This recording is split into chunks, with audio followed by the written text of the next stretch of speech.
วัสดีครับสวัสดีครับพ่อแม่พี่น้องทุกคนนะครับเนาะมาพ่อกันอีกแล้วนะครับเด้อ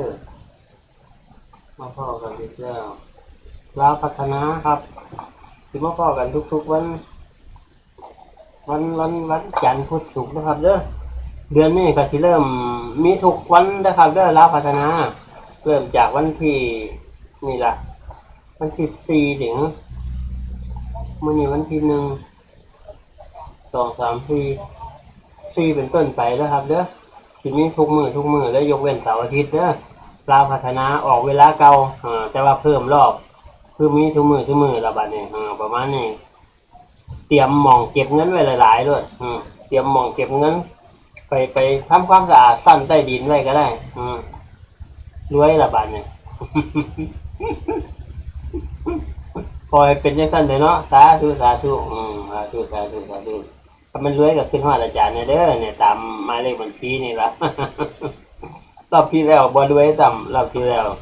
บ่เข้าเลยแม่เสียดายเนาะเอาไหมรอบนี้ได้สิเฮ็ดให้ดีที่สุดเลยบัดนี้เพราะว่ามันสิเพิ่มรอบเด้มันสิเพิ่มรอบทุกมื้อต้องเอาให้เข้าทุกรอบเลยประมาณนี้อาทิตย์นึงเข้า5 มื้อเลยเนาะบ่เข้าเด่นกับเข้าวินน่ะประมาณนี้ครับเข้าทั้งสองแห่งดีเด้งบนเด้งล่างแห่งดีนะครับเนาะครับเพราะมันออกทุกมือนี่แนวออกมันสิบ่ลอยเด้ฮะเครื่องออกเลขเขาสิบ่ลอยเด้บ่ลอยหมายถึงว่าเลขมันสิบ่ลื่นไหลมันสิบ่เบรกบ่อยู่นะเบรกบ่อยู่มันออกดูหลายวันเถอะประมาณนั้น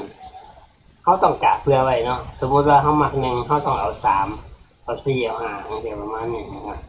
เพื่อไว้ราคามันเบรกไว้อยู่นะประมาณนี้ครับมาชมเลยครับเรื่องบัดนี้